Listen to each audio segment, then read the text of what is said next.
Et salut tout le monde, c'est Tito et aujourd'hui on se retrouve pour un tout nouveau jeu. Donc on est sur Dofus. Alors, qu'est-ce que je vais faire sur ce jeu, me direz-vous?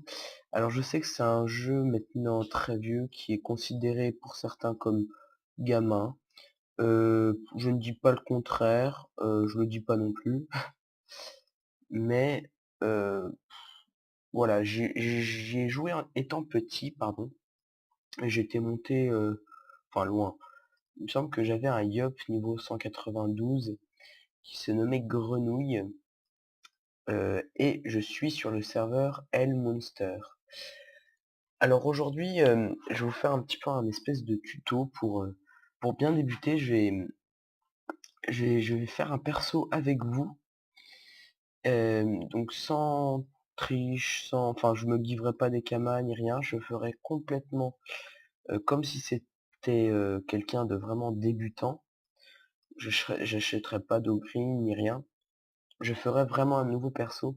Mais bien sûr, après, il y a l'abonnement. Donc l'abonnement, après, c'est sur ce jeu, c'est un peu obligé, je vais dire. Donc voilà. Parce que, oui, donc pourquoi aussi je fais ça? Parce que j'ai vu qu'il y avait quelques tutos sur comment bien commencer ce jeu, mais ils étaient assez anciens. Donc comme ça a bien changé depuis, je me suis dit pourquoi pas en faire un maintenant. Alors c'est parti. Quel personnage on va choisir? Alors ça c'est le dilemme de départ de tous les débutants. Alors je vais vous faire un petit peu un résumé de chaque personnage. Donc oui, aussi j'ai une bonne expérience dans le jeu, j'ai joué plus de 5 ans, donc je pense être assez casé dans le truc. Et si vous avez s'il y a des trucs que j'ai mal formulés ou que j'ai mal dit ou tout simplement qui sont faux, dites-le moi en commentaire que je rectifie tout ça. Donc voilà. Alors ce premier personnage c'est un Feka.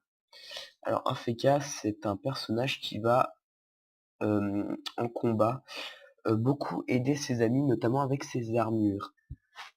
C'est un personnage qui est très très chiant. Quand on joue contre lui, je peux vous dire que c'est très très chiant parce qu'il a beaucoup d'armure. Il se protège, il se protège, il se protège. Et il tape aussi, il peut taper. Il peut taper fort, comme il peut taper, voilà. Mais il fait pas partie de ceux qui vont taper le plus fort.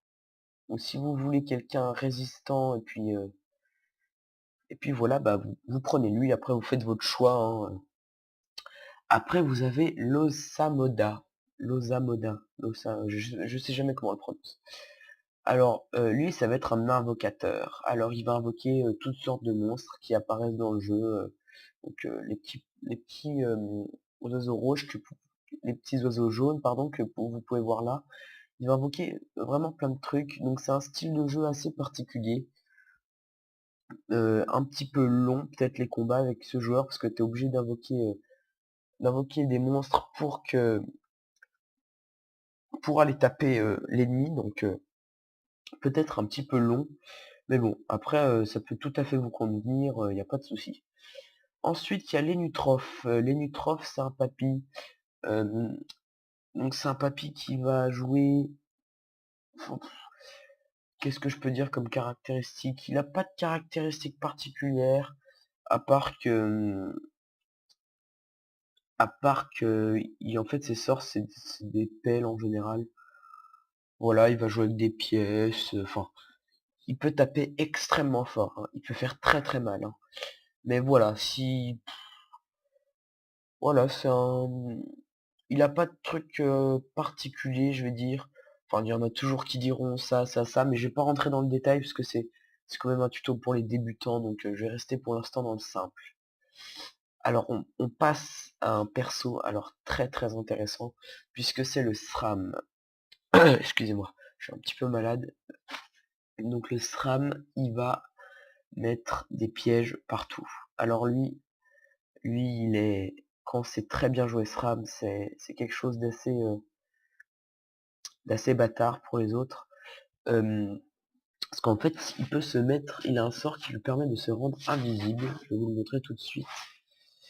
C'est son sort. Est-ce qu'on l'a? Voilà, c'est le premier sort qu'il a, c'est invisibilité. Donc rend le personnage invisible, donc il va se foutre invisible et il a des pièges. Donc il suffit qu'il se mette invisible et qu'il lance et qu'il nous mette ses pièges. Et là, c'est très très dur. Donc voilà, si vous avez envie un peu de la jouer un peu à la macabre, vous prenez ce personnage. On passe au Xelor maintenant. Le Xelor, donc c'est un maître du temps. D'ailleurs, le sablier Xelor, le Xelor. Donc il va permettre de nous enlever des PA. Alors les PA, on va voir ce que c'est un petit peu plus tard. C'est des points d'action. Donc c'est très très utile, extrêmement utile. Il est très très chiant en combat le Xelor. Très très très très chiant. Et ça peut être aussi un plaisir à jouer parce que on énerve nos adversaires au plus haut point. On passe ensuite à l'Ekaflip. L'Ekaflip, alors, ces sorts sont souvent basés sur la chance. Parce que voilà, l'Ekaflip est représenté comme un chat joueur un peu. Il est représenté comme ça par le jeu, donc voilà, bah écoutez, pourquoi pas, hein. Donc voilà, ça se base sur la chance. Voilà, donc roulette. Moi franchement, j'adore cette classe. Je sais pas pourquoi, elle me fait vraiment kiffer. Donc voilà. On passe à l'Eniripsa. Alors comme dans tout jeu, il y a toujours une classe une classe prêtre. Donc dans Dofus, ça va être ce personnage-là. Ce personnage, bah, il soigne, tout simplement. Il, c'est très très. En général, dans un combat en Coliseum, alors le Coliseum, on va voir ce que c'est encore plus tard. Ne vous inquiétez pas. Et ben en fait, c'est lui qu'on va éliminer le premier. Donc le Coliseum, j'explique brièvement quand même pour que vous compreniez un minimum. C'est du 3 vs 3 dans une map, dans une arène. Voilà, c'est tout con. Donc en Coliseum, donc en 3 vs 3, c'est celui qu'on va éliminer le plus rapidement. Parce que sinon, il va soigner ses copains et puis ça va être quelque chose d'interminable. Et maintenant on passe au Yop.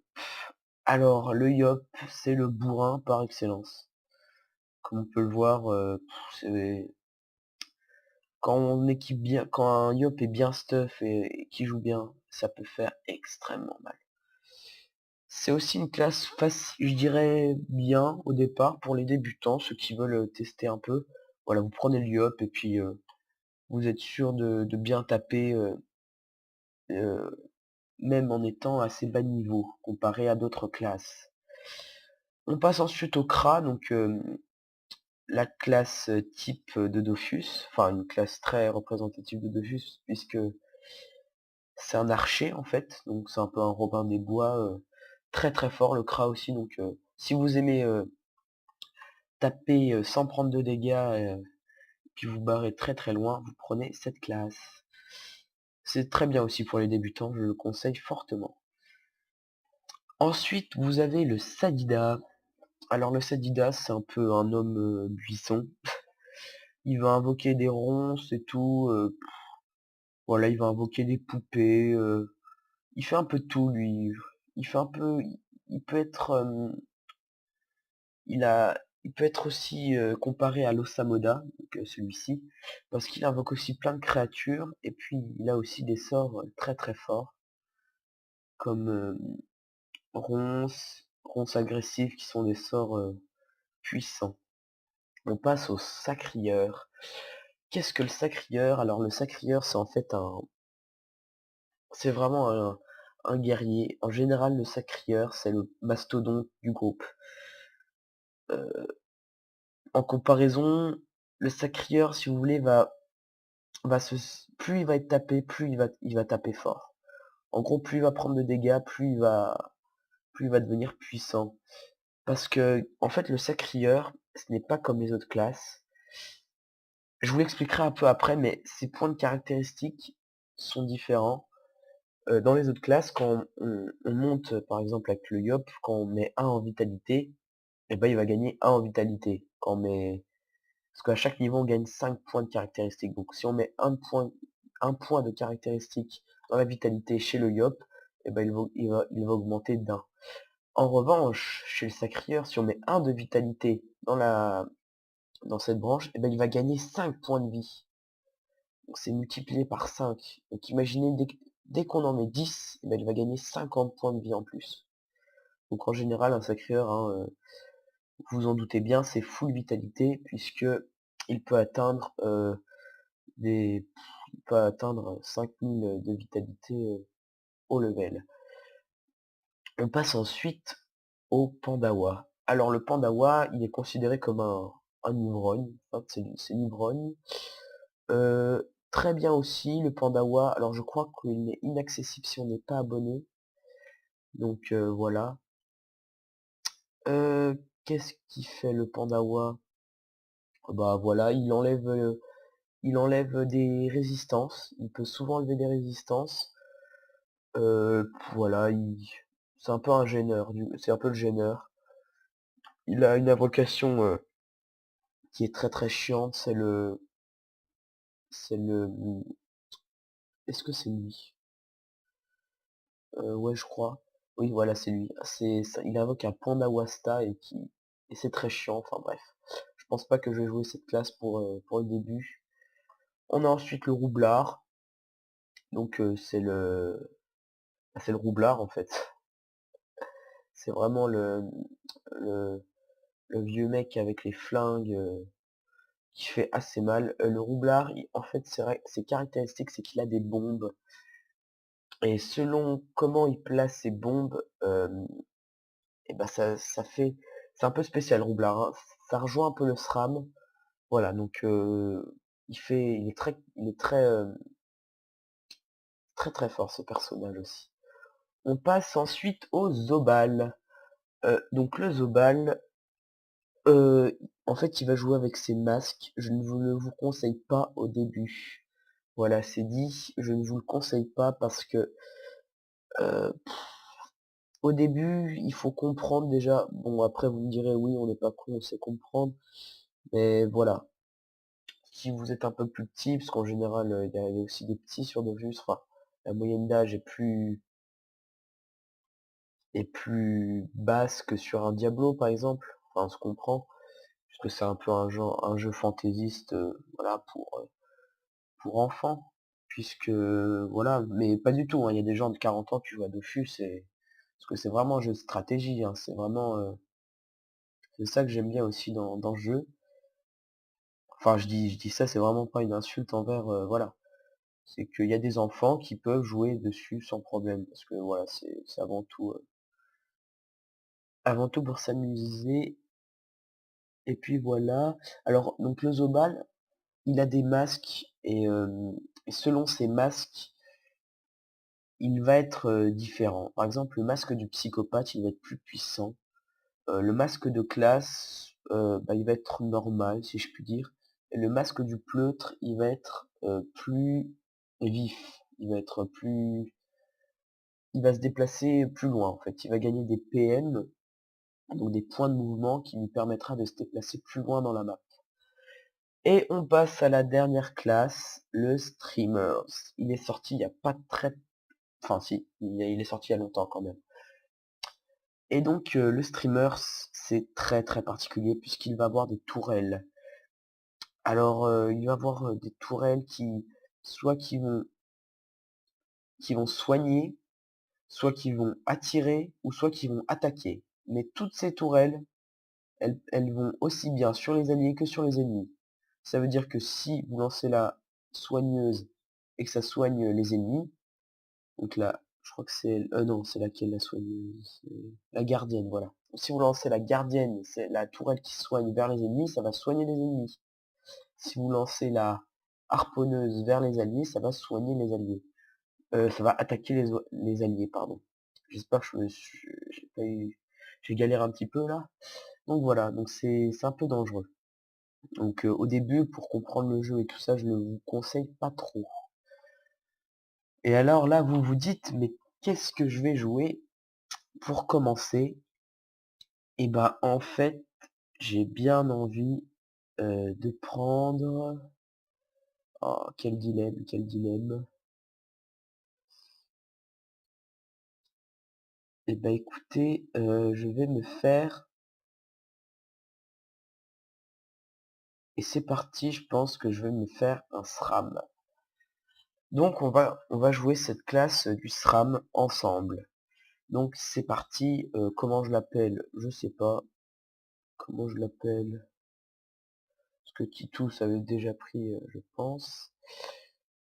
Je l'appelais Titous, est-ce que c'est déjà pris? Je pense, on va tenter quand même. Quelle tête je vais lui mettre? On va lui mettre une tête un peu loose, comme ça. Quelle couleur? Ou bon, après ça, vous faites comme vous voulez, hein. Ça, y a pas de... Bah, écoutez, pour moi, ce type de personnage, c'est noir. C'est pas autre chose. Voilà. Et c'est parti. On se lance dans l'univers de Dofus. Je vais pas aller très loin dans le monde, parce que cette vidéo, cette première vidéo, c'était surtout pour vous expliquer le type de personnage et quel personnage prendre. Bienvenue, jeune âme, bienvenue dans le monde des 12. Dans un monde paisible sous la protection des 12 dieux. Donc ça, là, ça vous résume un peu l'histoire. Une terre de légende où règne la magie de Dofus. Des Dofus. 6 œufs de dragon, symbole de puissance et porteur d'espoir. Voilà les 6 Dofus qu'on a récupérés jusqu'à ce jour terrible où ils furent pris. Depuis l'harmonie est perturbée. Oh, je peux t'en dire. Le temps est venu, ta destinée te mène à un Carnam. Donc en fait le but c'est de récupérer les Dofus qui ont été éparpillés, si vous n'avez pas compris. Découvre le monde, trouve de précieux alliés. Donc oui, il faudra surtout jouer avec des autres, hein, pour avancer. Donc c'est parti. Donc là on va faire, il y a le tutoriel en fait de Ankama. Donc j'ai dit que je commençais comme si c'était vous, donc je fais exactement comme si... donc là hop, alors là en fait on a chapeau, amulette, arme, anneau, donc on a 2 anneaux, on a un bouclier, on a une cape, une ceinture, des bottes, un compagnon, un familier et on peut avoir des Dofus ou des trophées. Donc les trophées qui se gagnent en faisant des coliséums, voilà. Ou en s'achetant, tout simplement. Ça marche aussi. Et là, on va combattre notre premier petit monstre. Alors, moi je vous conseille de jouer en mode tactique. Donc le mode tactique, c'est le mode... la petite vignette, la 3e vignette en partant du haut. Donc voilà, alors là, il nous demande de nous déplacer grâce à nos PM. Donc c'est le petit truc vert que je pointe, je sais pas si vous voyez. Voilà, donc là on a 3 PM, toutes les classes ont 3 PM. Et là, on va lancer notre sort invisibilité qui nous permet de nous rendre invisibles. Et on va commencer à poser un piège. Hop, voilà. On a posé un piège sournois. Hop, il a esquivé, le malin. Donc vous voyez la particularité un peu des SRAM. Donc voilà, regardez là, il a activé mon piège, il s'est fait littéralement démonter la tronche. Voilà, hop, très beau. On prend ce qu'on a récupéré. Hop, on fait double clic, ça marche aussi. Hop, hop. Et voilà, on a la parfaite panoplie du gros Noobi de départ. Je rigole bien sûr. Et là, on doit vaincre un vrai monstre, si je puis dire. C'est parti. Voilà. Alors si vous voulez jouer la même classe que moi, écoutez, pourquoi pas. Je pense que ça serait bien aussi pour vous, puisque le SRAM, bon, c'est con. Voilà, j'ai dit que c'était un peu complexe, mais voilà, c'est... Ah mais il fuit, d'accord. C'est pas si complexe que ça, hein. Il y a pas... Voilà quoi, il y a juste des pièges. Hop, donc voilà, là on fait que poser des pièges. Hop, salut. Donc là j'ai lu... Ah, je pensais que je pouvais, désolé. Désolé. Donc là normalement il va venir vers moi. Ah même pas, il a esquivé. Joli. Écoutez, Osef, on se prend le piège. Hop. et on va lui lancer sournoiserie. Voilà, et on va lancer une deuxième. Oui, parce que sournoiserie demande 3 points d'action. Or, au départ, on en a 6. Voilà.